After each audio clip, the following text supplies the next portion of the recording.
أعوذ بالله من الشيطان الرجيم بسم الله الرحمن الرحيم ربي اشرح لي صدري ويسر لي أمري واحلul uqdatan min lisaani yafqahu qawli. Mbokk YouTube ñoo ngi nuyu ñëpp di ziar ñëpp seen mbokku taalibe Asna TV ñoo ñëw tey indi leen njëriñ lu am solo si wàllum kaaraange ndax mbokk yi dañ ko doon sàkku si ñun pour ñu indi leen ci loo xamante ni kaaraange la te génnul daraay alxuraan. waaw mbokk yi ñoo ngi sàkku si yéen ngeen gën a dolli abonné yi waaw ngeen gën di abonné ñu abonné si seen bi te partage vidéo yi te bës cloche notification boobu noonu ndax mooy tax vidéo bu lu dugal nga mën koo gis. kon mbokk yi ñoo ngi sàkku si yéen ngeen abonné bu baax a baax ndax nee naa dafa am fu ñu jëm ak yéen mooy maanaam ne ñëpp a jariñu te comme que dañ bëgg ñëpp a jariñu nag kon nag foog ñu ngeen di mën a abonné. waaw ndax am na yu garaaw yoo xamante an ko génnee yoo xamante ay def gis lay doon incha allah bu ci yàlla may fekki ak tal.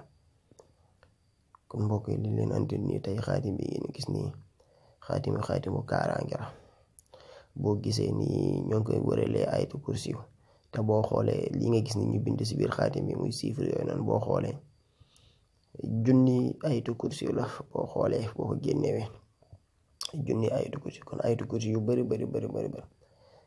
te sam borom dafa ni ayatu kursi yu maanaam boo ko mënee boo ko jàngee benn yoon rek juróom-ñaar fukki kër sa kanam jinne du fa taxaw sa ginnaaw sa ndeyjoor sa càmmoñ kon ayatu kursi kon njëriñam dafa jéggi dayoo.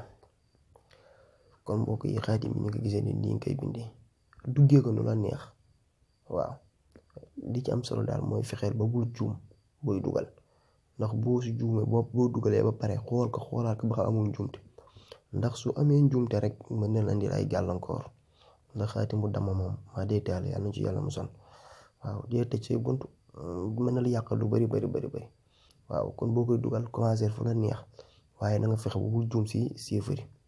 kon mbokk yi ni nga ko gisee ni nga koy bindee ñaata nga koy bindee benn yoon soo ko bindee nga xooj ko maanaam nga xooj ko saafara soo paree saafara boobu moom ngay jël di ko sangoo tolloo juróom-ñaari fan incha allah si kàttan yàlla xam wallahi lazim laa ilaaha illa huwa yàlla ma tax may wax képp ku la laal dina laalaake ndax xam naa dootu ko defati waaw juróom-ñaari fan ngay sangoo lii moom boo ko defee pare soxla du ngay dem fenn ndax am nga kaaraange boo xamante ni moom kaaraange gënu koo diis.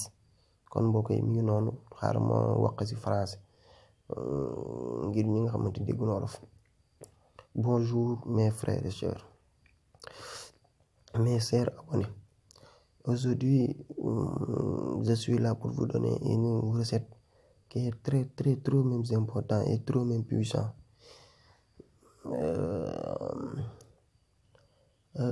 Cette recette s'en parle pour avoir une protection, une grande même protection, une protection contre les mauvais yeux, les mauvaises langues en sorcellerie, les mauvaises personnes, tout ce qui ne rapporte pas le mal, ça vous protège.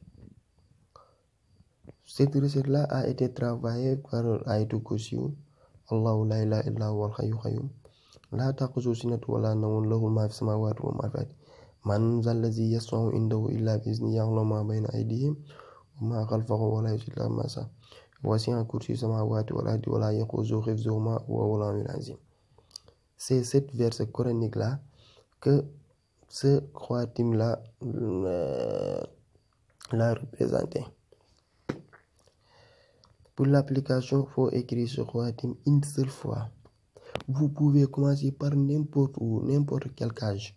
Mais l'essentiel, c'est que ne commettez aucune erreur en vous recopiant. Si vous commettez une seule erreur et vous avez utilisé, vous pouvez avoir des impacts négatifs. Donc faites très attention, voilà, et très vigilant pour ne faire aucune erreur. Il faut écrire ce khatim dans la manière là, cette recette carrée dans la manière là dont vous voyez. Une seule fois, puis vous le mettez en astuce et vous lavez pendant 7 jours consécutifs. Inch'Allah, aucune créature, tout ce que Dieu l'a créé, n'y peut rien sur vous. Cela, je te le jure, il ne peut rien sur toi. Vous pouvez prendre cette recette-là, écrire et vous l'utiliser. Ensuite, je vous prie de vous m'avoir abonné et partager les vidéos pour d'autres recettes. Assalamu alaikum wa rahmatullah. Assalamu alaikum wa sallam.